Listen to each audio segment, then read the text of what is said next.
Afriforum lede. Baie dankie daarvoor. Julle maak Afriforum sterk. What I was just saying, as you know, Afriforum, we don't get tax income as an organization. We're not funded by any other organization, institution, or government. We function due to the funding we get from normal people out there that are members of the organization, and this great step we are taking forward today is made possible because of people that make us strong, and that we are thankful for. I want to compliment the media firstly. We know that the media can have a big influence in the country, and this morning we saw what your influence is. Our planning was to have this media conference on the 2nd of February at 10 o'clock in the morning. But by 10 o'clock this morning, it was quite clear that we have a tsunami. And you don't stop a tsunami, you simply try and get on the wave and do it as best possible.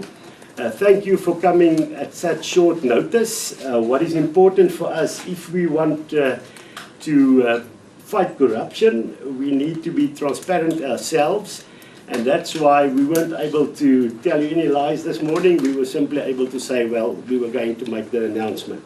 So thank you for doing your job this vigorously. I think that's an important pillar of democracy, is a vigorous media, as we've seen this morning, also active citizens, and we are happy that we can celebrate what we are doing today. This is a big day for us. I can now officially announce that from 8 o'clock tomorrow morning, the 1st of February, Advocate Gerrie Nel would be the head of Afriforum's private prosecution unit. So his first day at the office is tomorrow. We are looking forward to that. We believe we can make a big difference at Afriforum. We believe citizens cannot simply become the victims of history. Citizens can make history and be active and not just sit back and say, well, government must do everything. It's possible for citizens to say, we are going to be active and make sure that this beautiful country functions to the best it can, to the benefit of all people in the country. And private prosecutions, Advocate Gerrie Nel would say much more about that. I'm not going to speak long. I'm sure you actually came to listen to him. But it is possible, according to South African legislation, when the National Prosecuting Authority decides not to prosecute, it's not that easy as it seems, but it is possible to do public prosecutions, and that is the road we are taking at Afriforum. Why are we doing this? I think we share the feeling of many South Africans from all communities, all walks of life, all cultures, all socioeconomic groups, that we are tired of corruption, and we believe that we are also tired of that taxpayers' money are being looted at the moment. And of course, we know that the people that are affected the most by this are poor people that need the benefits that come from taxpayers' money. And we believe, therefore, this is also a hand of friendship that Afriforum gives out to all South Africans to say it's in all our interest that we make sure that there is accountability and that we can work towards that goal in the interest of everybody. Just with regard to what we want to get out of this, we want to make sure that there's a clear message going out to officials, politicians in all spheres of government, local government, provincial government, national government, that nobody is above the law. Doesn't matter who you are, even if you're the president, you are not above the law. And what we intend to do now is, in those cases where we see that public prosecuting authority does not prosecute, we can move in, but we are not going to name people now that we are taking on. Gerrie Nel would say he believes in the integrity of the judiciary in the same way we do, so we won't go into a trial by media. We will make sure that people are held accountable in court, and that's why we won't say who we're going to take on now. My last point, it was quite nice to follow what happened on Twitter this morning. good stuff to read. And unfortunately, you see a few people that are negative, and I think that is something that I would want to just talk to only a minute or so. People saying, well, you know, Afriforum is this Afrikaner group and this is not going to be good or whatever. But the fact is, from Afriforum side, we are not ashamed of the fact that we do take on issues that are of interest to Afrikaners. We believe in democracy. Every community needs a voice, and we also want to make sure that everybody is heard.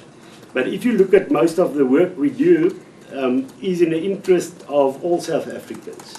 And I can put a number of cases. The Walmanstal Communal Property Association, which is a totally black group that we assisted in court for them to get their land back when it was invaded by people. We work with taxi associations in community safety structures. We fix potholes. We make sure that water is clean. We take on Eskom when they want to cut electricity, we believe unfairly. And of course, if you look at, we're not saying Eskom should not just cut off the power of Afrikaners, or only Afrikaners should use the roads that we fix.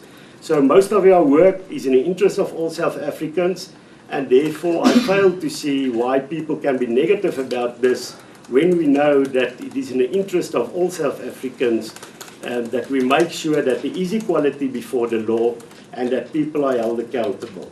That's all I have to say, and it's my privilege now to introduce to you Advocate Gerrie Nel. Good afternoon. This is the first for me. I'd hoped that I would never have to sit behind lots of microphones and address the media. I haven't prepared anything. I've made a couple of notes whilst I sat here. As Mr. Kriel said, we thought that we will have time, but the media interest was just way too big. I just want to make it clear that this decision wasn't a sudden decision. It wasn't something that I decided on yesterday. There's been consultation and conversation going back a year or more about my career and about what I would want to do.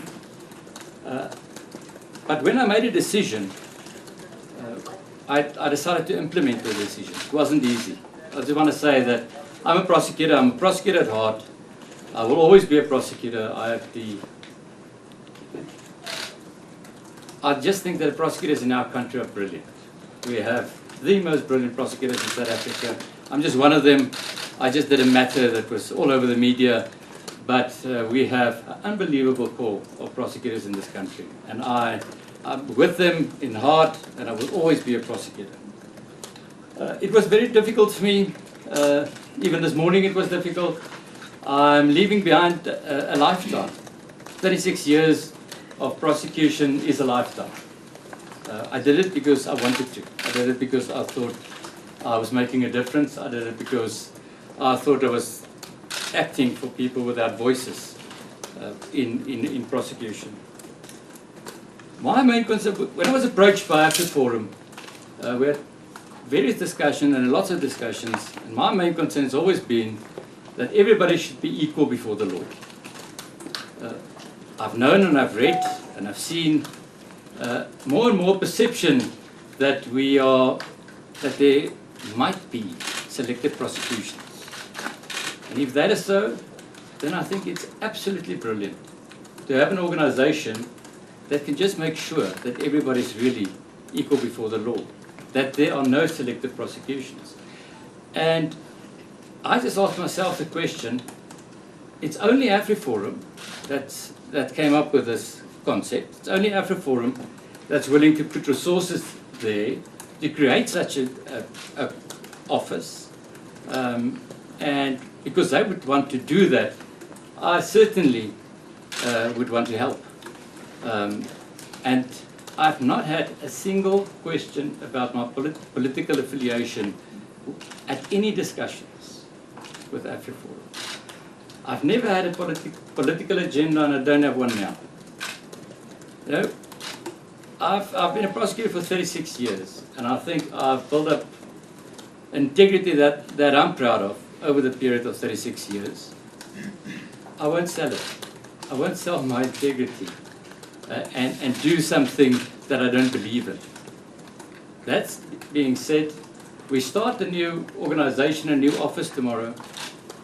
So I kindly challenge everybody to follow my career further and to see if I've changed from the integrity that I built up over a period of 36 years. And now all of a sudden I take different decisions and prosecute different people and prosecute people differently. So for me, having decided to remain a prosecutor forever, when I was approached that I could still be a prosecutor and be in the private practice and make a difference, I jumped at it. You know, I understand all the perceptions, and the only thing that I would want people to do is to follow us, criticize us. If we do anything wrong, if you think we have some other agenda, you're out there. Challenge us with that, and I'm sure we won't have any of those challenges. I agree with Mr. Kriel. We have decided not to prosecute people through the media. You know, we've decided not to. I think it's a harmful and hurtful process of splashing all over the media who you're pursuing and what you're pursuing. But once we've decided to pursue a certain matter, we will certainly do so. In terms of the Act, if we get a certificate to prosecute, to do a private prosecution, we have 3 months to institute a prosecution.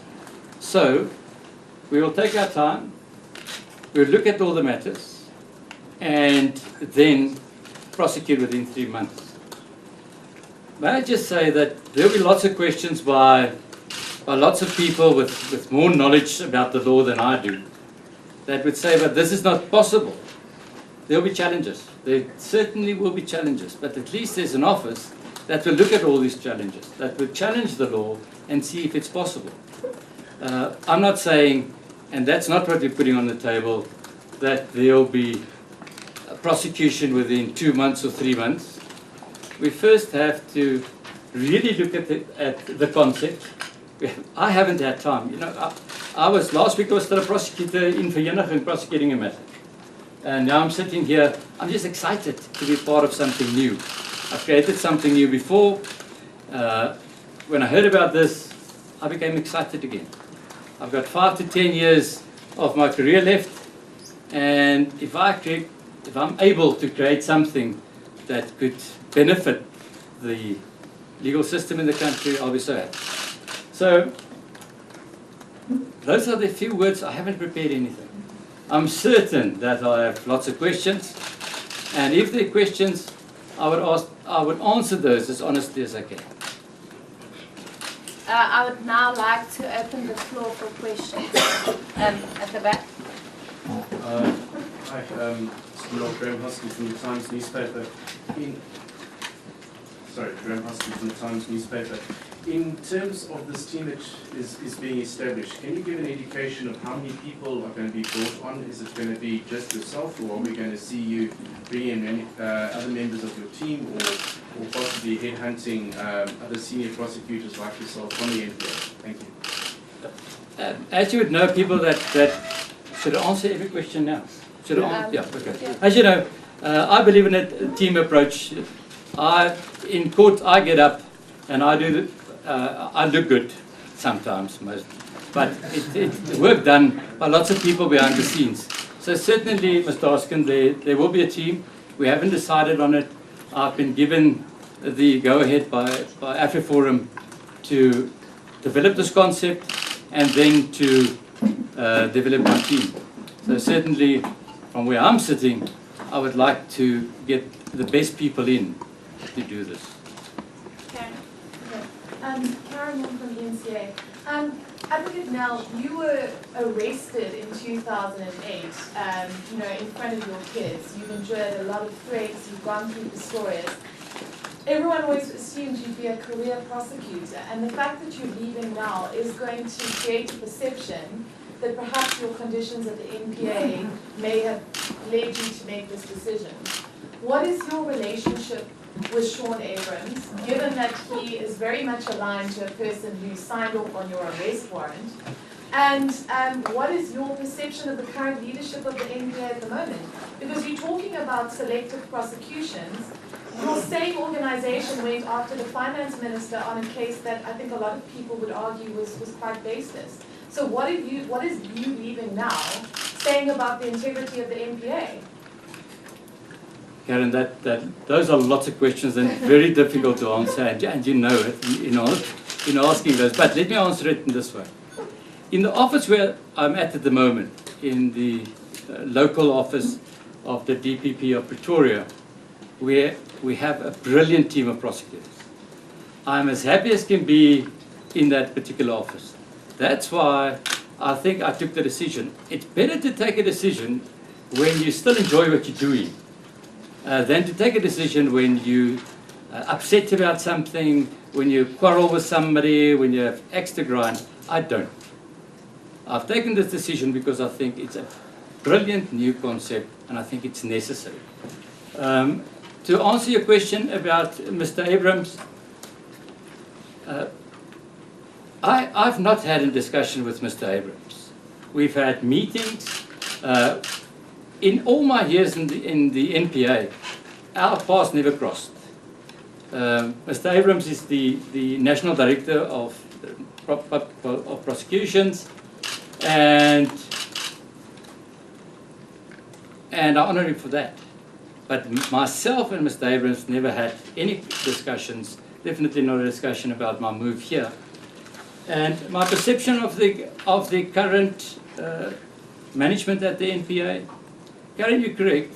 It's not only matters where people are not prosecuted, it's also matters where people are prosecuted and the matters are later withdrawn. That's one of the issues that I've raised in my discussion with Mr. Creel, and that is, if we decide to prosecute, we must be 100% sure so that we don't allow somebody to be in court and then withdraw a matter. So that is one of the things that I put on the table. I don't know enough about NPA management at the moment to even venture a view on NPA management. Offences team or SABC TV News. Apart from the perception of selective prosecution, are there any other frustrations that actually led you to leave the job? Thanks. I wouldn't use the word frustration, I would just say challenge. The concept of a private prosecution's office was a challenge for me, a challenge that I had to take. It was offered to me, and I just had to take the challenge of trying to create an office of private prosecution. Why did you leave within 24 hours and not longer time? For a longer time? Carl, Sarel, when, as I said, it's been a discussion going back a year, and when I took the decision, I just knew if I take it, I must do it immediately. I took the decision and I implemented the decision. You know, it's always so easy to be wise after the event, but having followed what happened in the media this morning, I'm so glad there wasn't 30 days of that, but only 1 day before I would be able to address people and answer their questions. So one is always clever, ex post facto, and but Sarel, there's nothing in it except I've taken a decision and I had to implement it. Hi, Genevieve Quintal from Business Day. Private prosecution in South Africa is rare and it's very expensive. For those of us who aren't lawyers, how does it work, or how are you going to manage private prosecution? How are you going to select the cases, and who's going to fund it? So if it's being funded by Afriforum members, it's the Afriforum group, are they going to be happy if that money is being used to prosecute someone to help, I don't know, someone that doesn't relate to them or their community? Indeed. That is why this is so exciting for me, and that's why when I started I said that that's an organization that Afriforum is an organization that was willing to put to fund this office. It is expensive. Afriforum will fund all private prosecutions. We'll go through a selection criteria. We will select our matters and we'll take our matters on. May I just make it clear that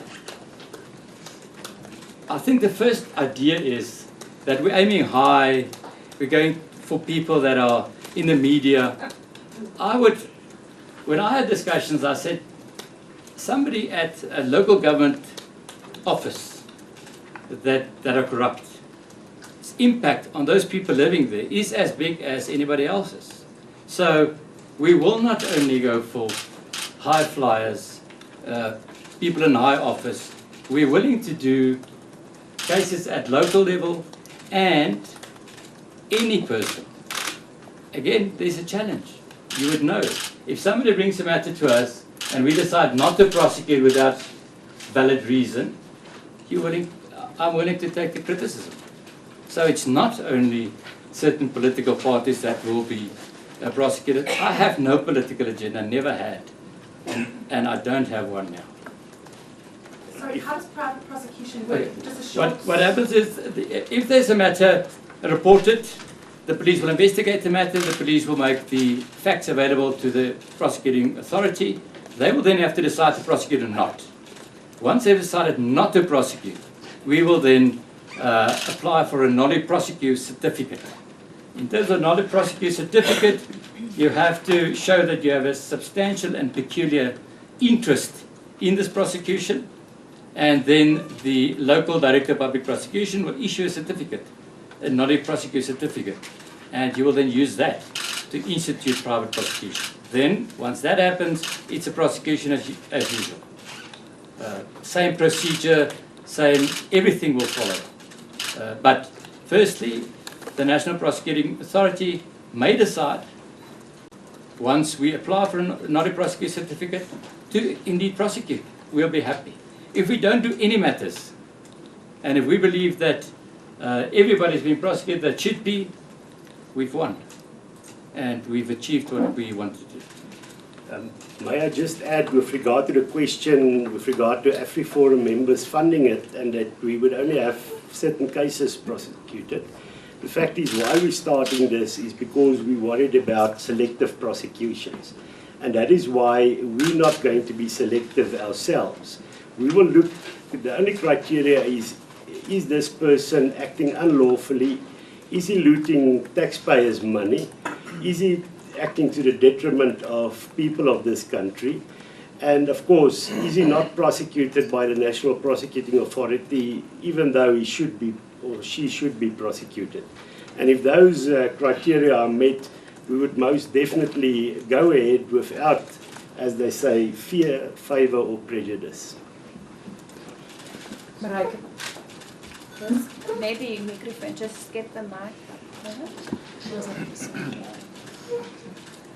Marijke from Jacaranda FM. For someone who's been in the industry as long as you have, you must have discussed this to some extent with fellow people within the NPA. What has been the reaction of your friends and enemies within the NPA about your decision to make this move?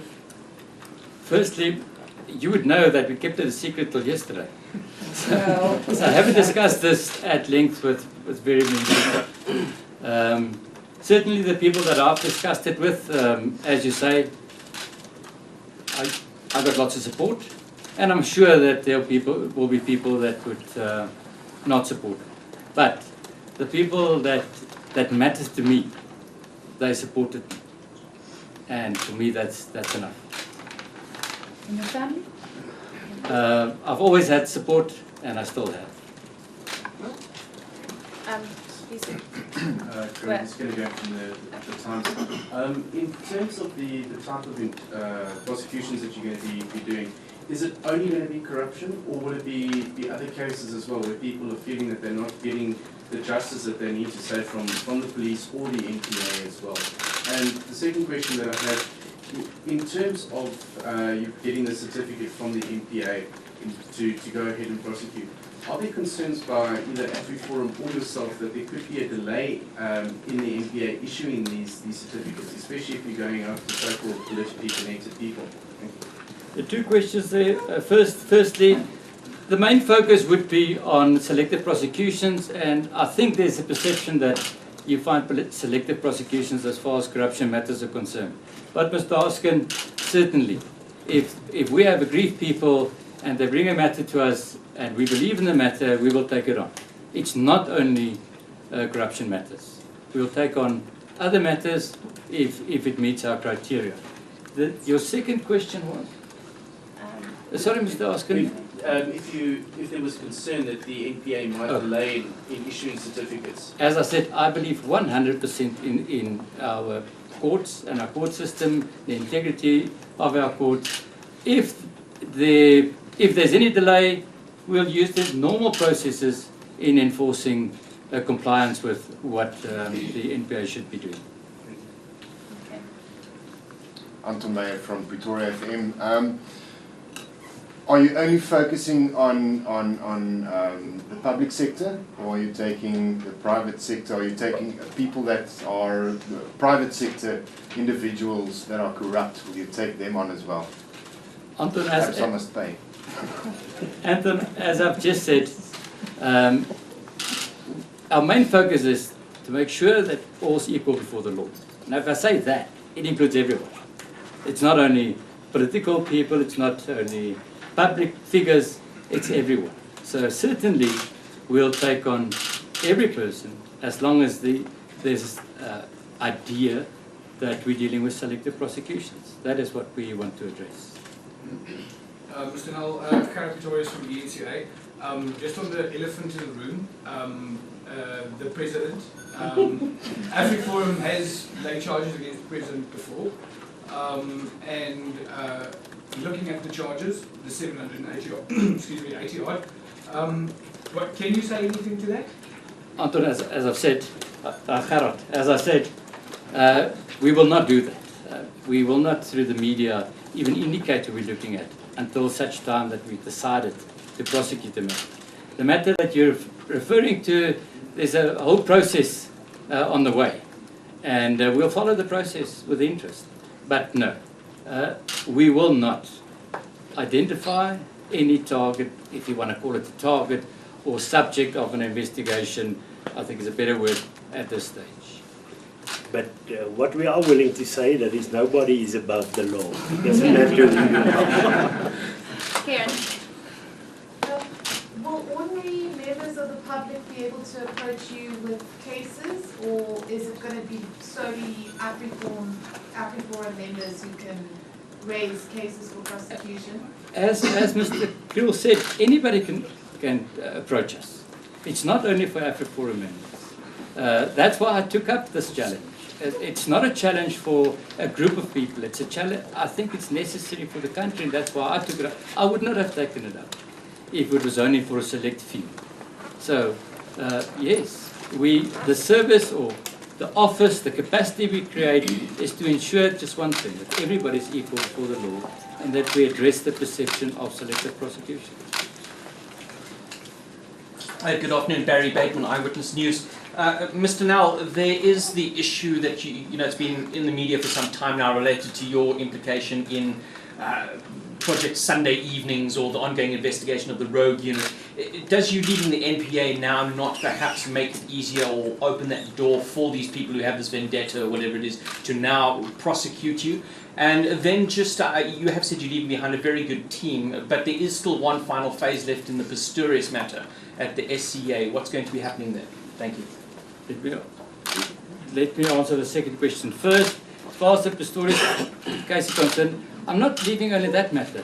I've been involved in quite a few matters.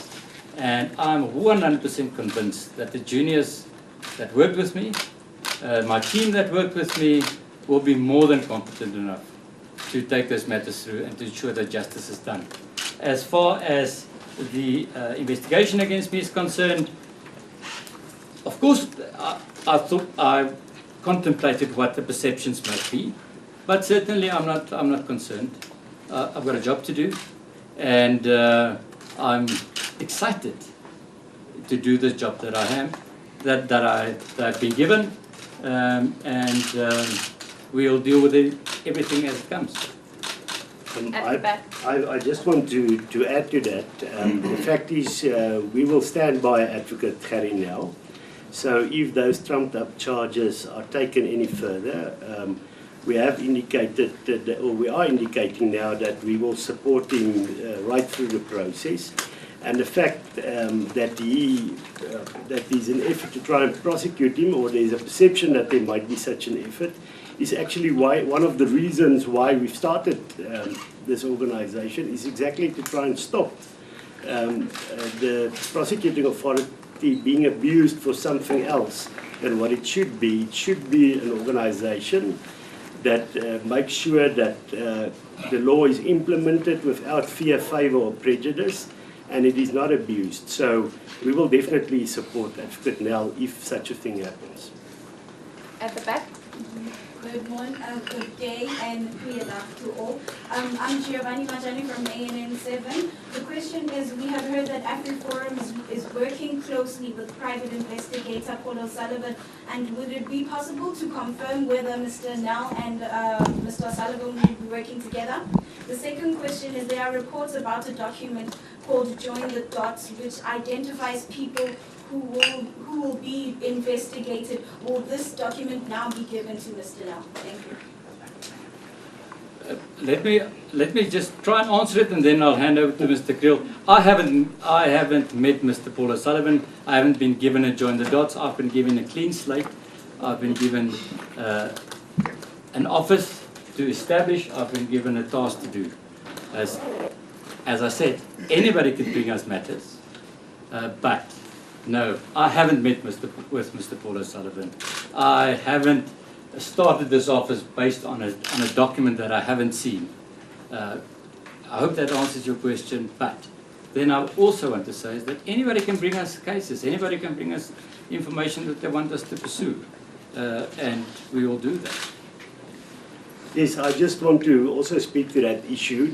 There are some conspiracy theories with regard to that specific document, and one of the theories are that Afriforum or myself has been involved on the 6th of December last year in a braai occasion where Mr. O'Sullivan and Mr. McBride were present. I don't know if the people that thought out the story thought it would be more credible if they say it was a braai, to think that Afriforum would then be there. But we do occasionally not attend a braai occasion, and that was one of them. And we indicated right away that that is a conspiracy theory. We were not involved in any such meeting. Nobody from our side ever met with Mr. McBride whatsoever. And the fact is, it was also said that the decision was made on that meeting of the 6th of December to publish this Join the Dots document. There is a little problem with that conspiracy theory in the fact that that document was released on the 1st of December already, 6 days before the so-called braai. So we're not people that can see into the future, so we did not bring out a document and say, well, that is something we're going to decide on the 6th of December. So there's no truth in that. The fact is, Afriforum has made certain revelations together with Mr. O'Sullivan, and the fact is, Advocate Nel would have this unit now with his own team, and people can bring their information for him for consideration, and of course that will also include documents that can be brought forward by Mr. O'Sullivan. Yes. Zelda, please. Ja, excuse. Kry net die mikrofoon. Dankie. I know you don't want to name any names and you haven't decided yet what your task ahead will be, but will you be looking at old files? Will you dust off some of the old files? Lying at the... Yes, certainly we look at anything, Zelda. We just want to ensure that we create an office that will ensure that there's no selective prosecution. If we have to dust off old files, we will. So, yes, there's nothing that we will not do, but certainly we will make our decisions and then prosecute from there. Karen? I know you've been very, I think the word I'm looking for is tactful about the NPA. But effectively, you are saying that an organization that is constitutionally mandated to act without fear or favor may be doing the exact opposite of that. And your departure from the NPA is going to be seen as a vote of no confidence. As I said, I used the word, there's a perception. Remember, I said there's a perception of selective prosecutions. That's the first thing we'll have to do, is to ensure if that perception is correct. If that perception is correct, and I'm not saying it is, if it's correct, then certainly you might be right. But if it's not correct, then certainly we'll say so. But are you taking the risk to investigate or to see if that perception is right by giving up your job at the NPA, just to look at and see if that perception is indeed correct? Yes, I think it's absolutely a challenge to create such an office, to be able to do that, to ensure that justice is done. I'm here because of the challenge. I'm here because we're creating something new. I'm very excited to doing that. But if that perception is incorrect, then you'll be unemployed. Indeed. Maybe I can just say that we are hopeful that in the end this unit would be the victim of its own success. And as Advocate Nel indicated, if there is equality before the law and not selective prosecutions, there is no need for such a unit. But we must also remember in this process, Advocate Nel is an advocate that has to act in a court, and an advocate is not an activist, even though people might feel it starts with the same alphabet letter. So from Afriforum's side, I think we can take a stance to say we are worried about selective prosecution and the implications of if you can't send out the message that nobody is above the law. And that is why we decided to approach Advocate Nel. And we believe the mere presence here, if a dog is able to bite, then sometimes you only need to bark. And for us, the mere presence of him in such a unit sends out a message that people in positions are going to be held accountable to do their job thoroughly. And if they don't do it thoroughly, then we are in a position to take it further. And just that mere fact is already a huge step forward in the interest of everybody in the country. Marijke from Jacaranda FM. Just again, it follows on what Anton said now. And obviously you've been saying that you want to, there's nothing specific, whatever people bring to you. But you don't have like infinite resources. There's a thing where people SMS to donate money, the money comes from you. So there's a finite amount of money that you can look at when prosecuting. So obviously you can't necessarily do everything. So is that a concern for you? How do you then decide? Because you say there's criteria, but what if there's a possibility of a massive case and loads of possibilities of smaller ones? How do you decide which one you end up doing because you only have X amount of money? And then are you concerned with some people viewing Afriforum in a specific light, that people might be hesitant to contribute to this, to contribute to a body that is effectively there to regulate and make sure that everyone is equal before the law? No, we're not worried about that fact. The fact is we have been receiving support from a vast number of people, either becoming members. That's why we have more than 180,000 members at the moment in Afriforum. If you look at the broad solidarity movement, we have more than 400,000 members as part of that, if you include our membership. So we get a lot of support. What we're seeing on grassroots level in terms of our local community initiatives is that we get large support for that. As I've said, in terms of our community safety initiatives, we've signed an agreement 2 weeks ago with the South African Police Service. We work with taxi associations. So we are able to work quite strongly with a large number of people. The problem is where it comes in terms of this perception and why it doesn't worry me that much.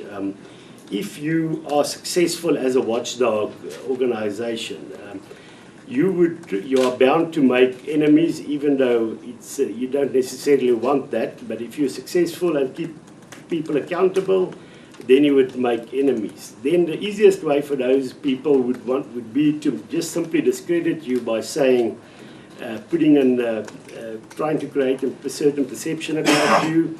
And of course, our challenge is to just know that we are doing the right thing and to go ahead. One of the biggest costs of private prosecution is, of course, to have an advocate and all those fees in court and so forth. But we are in a position now that we have that.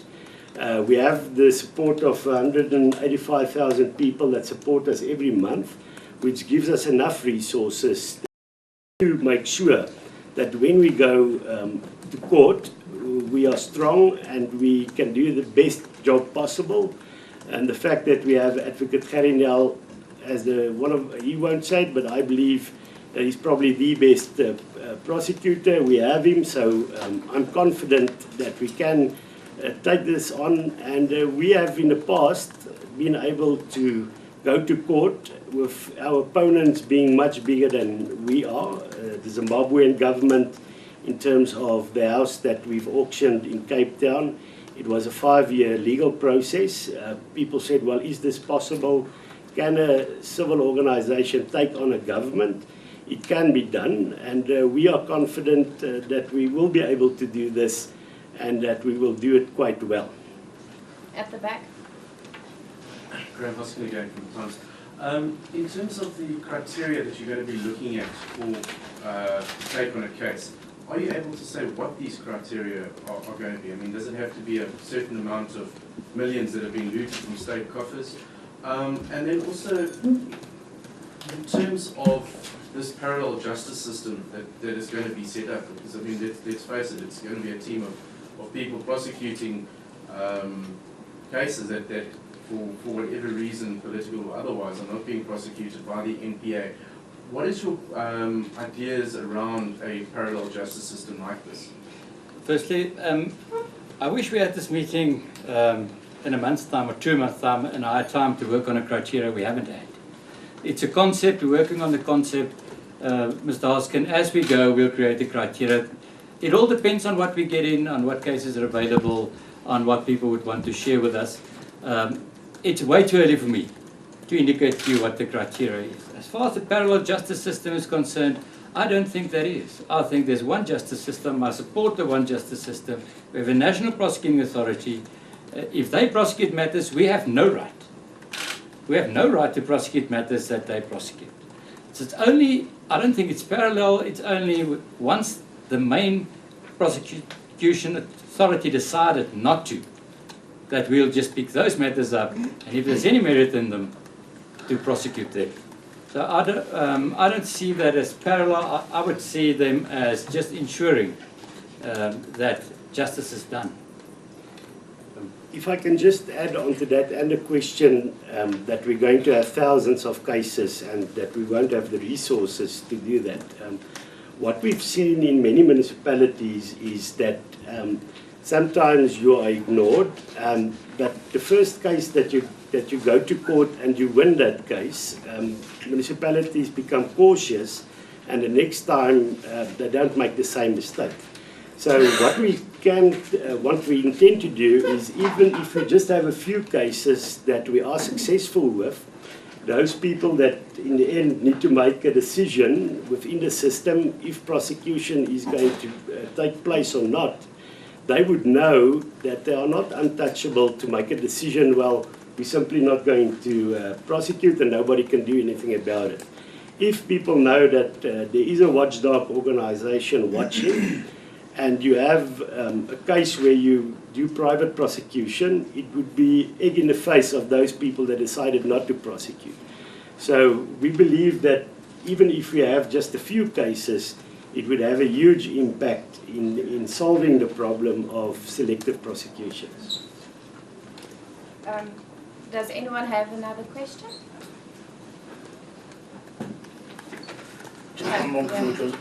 Advocate Nel, if I could just, BK from Tanzania, if I could just understand, in the instant when a case has been taken by the NPA and is withdrawn, during court process, would you still then have merit to take the case on? Yeah.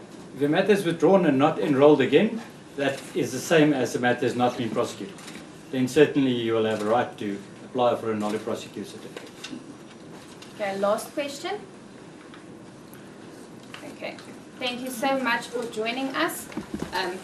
Bye-bye.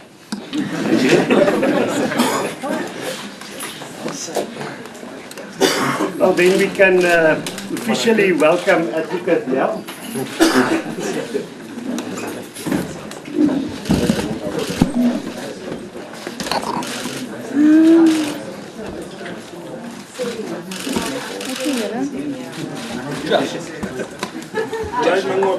Are you out already, babe? Afrikaans. O ja, ons het Afrikaans gekry. Ons het Frans gekry. Kom ons Frans, ja.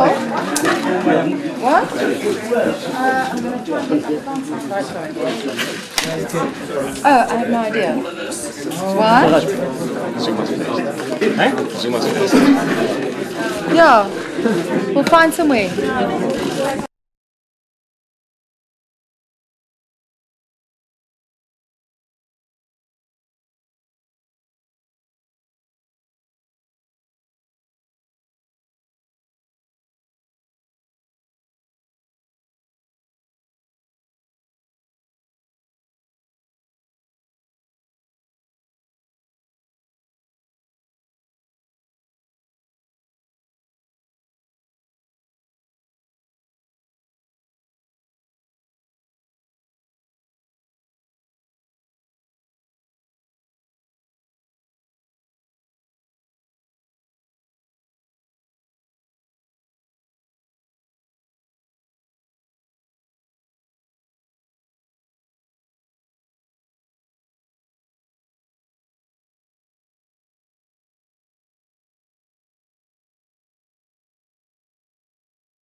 Jy nie te doen wat jy moet nie op dit korrup te wees. Net so dat soos wat enige ander persoon in die hoë vlak van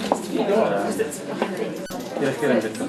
Jy moet nog vertroue in ons vervolgingsstelsel en regstelsel. Ek het 100% vertroue in ons regstelsel. Daaroor sou ek glad nie eens 1%. Ek het 100% vertroue in ons regstelsel.